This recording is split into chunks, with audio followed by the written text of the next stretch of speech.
Welcome to day 10 of the New Way. We'll continue with Zechariah, still in the holy place, speaking to the angel.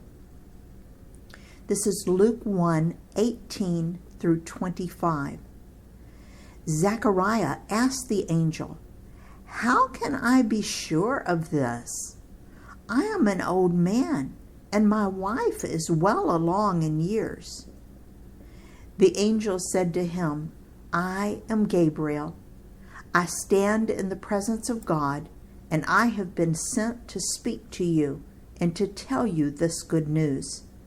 And now you will be silent and not able to speak until the day this happens, because you did not believe my words, which will come true at their appointed time." Meanwhile, the people were waiting for Zechariah and wondering why he stayed so long in the temple. When he came out, he could not speak to them. They realized he had seen a vision in the temple, for he kept making signs to them, but remained unable to speak. When his time of service was completed, he returned home. After this, his wife Elizabeth became pregnant, and for 5 months remained in seclusion. "The Lord has done this for me," she said. "In these days he has shown his favor and taken away my disgrace among the people." Now, I'm so glad that Luke records things the way they really happened. He doesn't sugarcoat them. He tells us that Zechariah didn't believe the angel. Would you? What would you be thinking? I would be wondering how I'm going to explain this to everyone. Nobody is going to believe me. I can't believe it is happening, and I know no one else will. They will think I'm totally crazy. What should I tell everybody? Zechariah's spoken question was, "How can I be sure?" It seems that it was totally ignored, but was it? I believe that God was perfectly answering both the spoken and the unspoken questions by what he caused to happen next. Did you catch God's answer? Here's my thinking.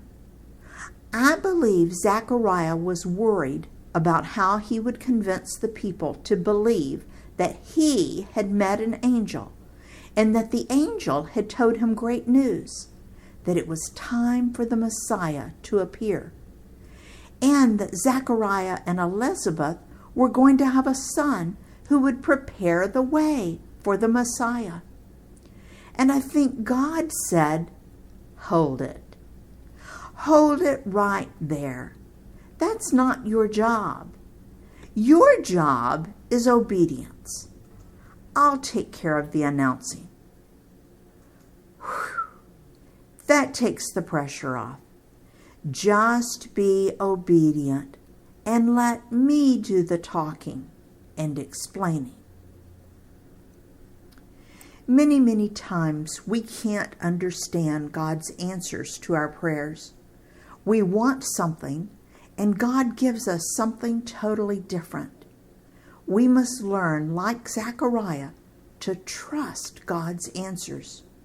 When you ask God for something, you need to keep both eyes open to see what happens next in your life. I don't believe that making Zechariah mute or unable to speak was punishment for disbelief. I believe it was a direct answer to Zechariah's prayer. He would not need to convince anyone. This was relief. Zechariah only had to obey, and he couldn't go around talking about it, period. Did he obey? Well, Luke 1:24 tells us that Elizabeth became pregnant, so I assume he did. And silently he watched God's miracle grow inside Elizabeth's body.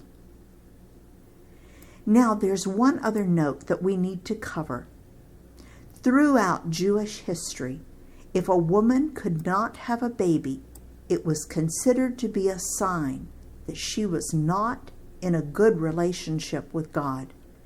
In other words, people assumed that she was sinful, and God was somehow punishing her.